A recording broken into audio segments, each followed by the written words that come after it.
Riješimo sada sljedeći problem. Znači za funkciju f od x, y, z je korijen od x kvadrat minus y kvadrat plus korijen od 2xz plus 1 plus ln x plus e, potrebno je izračunati f parcijalno derivirano po x u točki 1,04. Pa ajmo krenuti sa izračunom parcijalne derivacije.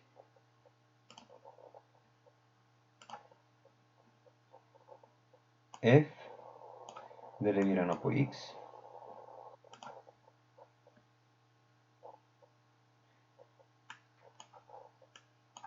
iznosi. Znači korijen deriviran je 1 kroz 2 korijena.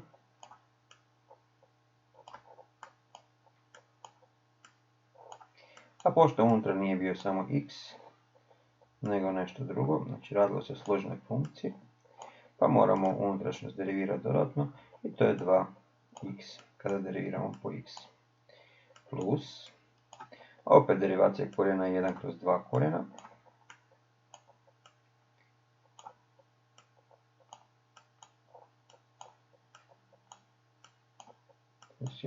Opet unutrašnjost nije bila samo x nego nešto drugo, pa deriviramo unutrašnjost i dobijemo 2xz derivirano po x je 2z. A ln x plus e derivirano je 1 kroz x plus e, jer ln derivirani od x jednako 1 kroz x. I sad derivacija unutarnje, pošto nije bio samo x, je 1. Pa zapišemo i to. Nakon sređivanja dobijamo jednostavni oblik x kroz korijen iz x kvadrat minus y kvadrat plus z kroz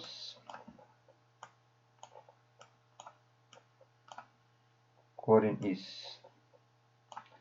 2xz plus 1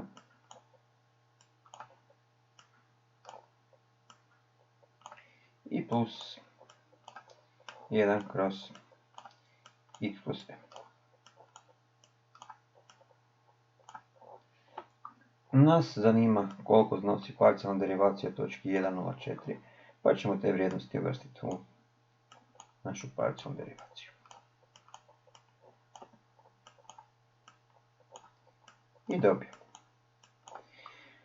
Znači 1 kroz 1 na kvadrat minus 0 na kvadrat, 1 kroz 1 sve skupa 1. Plus 4 kroz 2 puta 1 puta 4 je 8, plus 1 je 9, korijen iz 9 je 3, znači 4 kroz 3 i plus 1 kroz 1 plus e. Ako prvi dio svedemo na zajednički, dobijemo 7/3 plus 1 kroz 1 plus e. To možemo smatrati našim konačnim odgovorom. Time smo riješili ovaj zadatak.